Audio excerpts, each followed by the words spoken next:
ఇక అతిపెద్ద జర్నలిస్టు ప్రపంచకంలో జలడ పట్టినా కూడా దొరకనంత జర్నలిస్టు మన రాధాకృష్ణ. పత్తి గింజలకే పెద్ద పత్తి గింజ.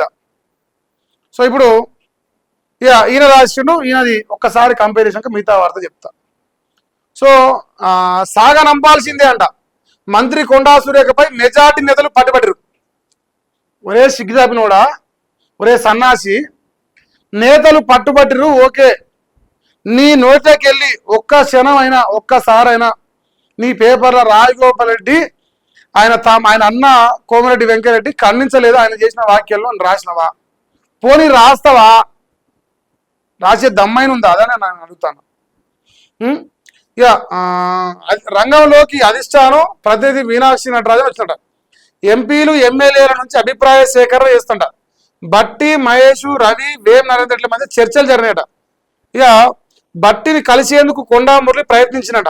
అవకాశం ఇవ్వని డిప్యూటీ సీఎం అట. విచారణ సమయంలో నాపై విమర్శలేలా, క్రమశిక్షణ సంఘానికి కొండా సురేఖ ఘాటు లేఖ రాసింది.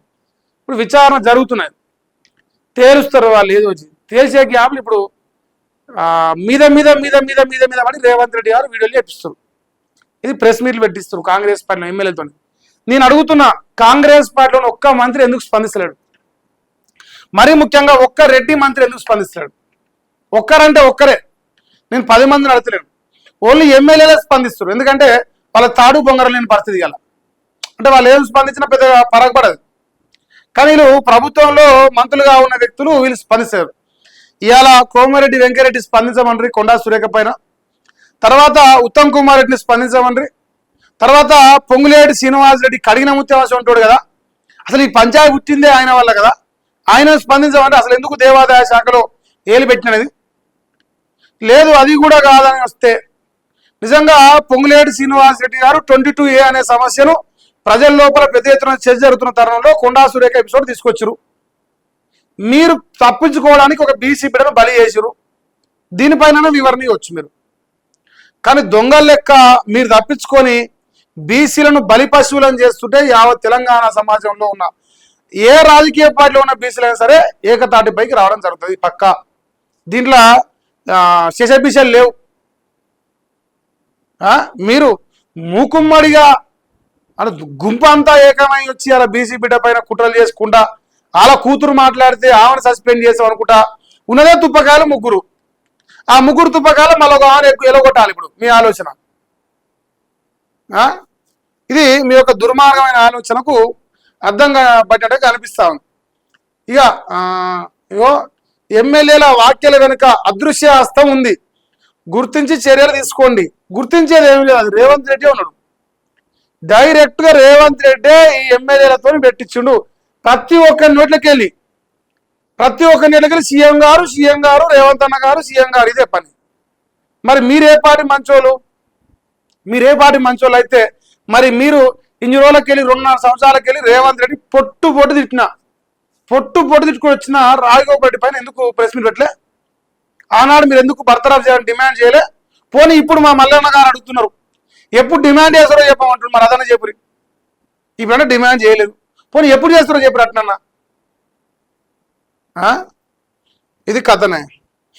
ఇంకా సోనియా రాహుల్ నాకు దేవుళ్లతో సమానమట. అధిష్టానానికి వ్యతిరేకంగా మాట్లాడలేదు.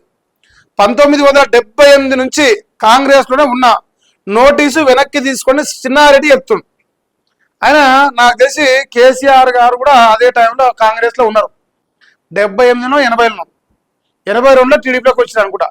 సో ఆయన టీడీపీలోకి రానంత వరకు కాంగ్రెస్ ఉండు. అంటే కేసీఆర్ కాంగ్రెస్ లో జాయిన్ అయినప్పటి నుంచి ఈయన కాంగ్రెస్ ని పట్టుకొని చిన్నారెడ్డి గారు. అని ఇప్పుడు అసలు కాంగ్రెస్ అచ్చ కాంగ్రెస్ ఏమో నడుస్తుంది, అచ్చ కాంగ్రెస్ అసలు కాంగ్రెస్ అనుకుంటా. సో ఈ అసలు కాంగ్రెస్ లో నిలబెట్టే పని ముందర పెట్టుకుంటారు రేవంత్ రెడ్డి. అచ్చ కాంగ్రెస్ ఉండాలి, నా రోహిన్ రెడ్డి, నా వేం నరేందర్ రెడ్డి, ఇంకోరన్న ఉంటే ఇంకోరన్న. సో వీళ్ళంతా అసలు సిసలైన కాంగ్రెస్, వీళ్ళే దొంగ కాంగ్రెస్ వీళ్ళంతా. సో 1975 నుంచి ఆయన క్రమశిక్షణ తప్పుతూ వచ్చిండు. ఆయనకు కాంగ్రెస్ పార్టీ నియమాలు నిబంధనలు తెలియదు కాబట్టి ఆయన లైన్ తప్పిండు. 2018లో వచ్చి చాలా సీనియర్ అయిన రేవంత్ రెడ్డి గారు క్రమశిక్షణలో ఉన్నాడు. క్రమశిక్షణ ఎక్కువ అయిపోయి ఎమ్మెల్యేలందరినీ మూట కట్టుకొని ప్రెస్ మీట్లు పెట్టిస్తాడు. ప్రజలుగా మీరు డిసైడ్ చేయరు. సో కొండా సురేఖ ఎపిసోడ్లో ఇప్పుడు మీరు ఎక్కడైనా ఇన్ని పేపర్ చూసినాం కదా, రాజగోపాల్ రెడ్డి పేరు ఏమైనా ఉందా? రాజగోపాల్ రెడ్డి పేరు మీకు ఏమైనా కనిపిస్తే నాకు ఎప్పుడే, నాకదే కనపడలే. సేమ్ టు సేమ్ కదా ఇద్దరు. రాజగోపాల్ రెడ్డి వ్యాఖ్యలు చేసిండు, కొండా సుస్మిత వ్యాఖ్యలు చేసింది. రాజగోపాల్ రెడ్డికి కోమరెడ్డి అన్నుడు, కొండా సుస్మితకు కొండా సురేఖ తల్లి ఉన్నది. మరి తల్లి మీద చరిస్తున్నారు, అన్న మీద చర్యలు తీసుకోరు. అన్న ఖండించలేదు, అక్కడ తల్లి ఖండించలేదు, ఇద్దరు సమన్యాయమే. మేము ఏమంటున్నాం అంటే, మీరు ఇప్పుడు ఇచ్చిన షోకాజ్ నోటీసులు తప్పుపడతలేము, లేదా ఆయన పార్టీలకు వెళ్ళి సస్పెండ్ చేస్తామని తప్పుపడతలేము, కానీ ఈ బేరేజ్ వేసుకోమంటున్నాం. సేమ్ టు సేమ్ రాజగోపాల్ విషయంలో ఉన్నదా ఇదే లెవెల్? ఈ లెవెల్ కనిపిస్తలేదు రాజగోపాల్ విషయంలో. పార్టీలు అంటే మరి ఇప్పుడు ప్రభుత్వంలో అవినీతి జరుగుతున్నట్టు ఆమె కూడా గదే చెప్పింది. సేమ్ పార్టీ లైన్ దాటరు కదా, ఇంకా సిగ్గులేక పార్టీ లైన్ దాటలేదు రాజగోపాల్ రెడ్డి అని చెప్తున్నారు వీళ్ళు.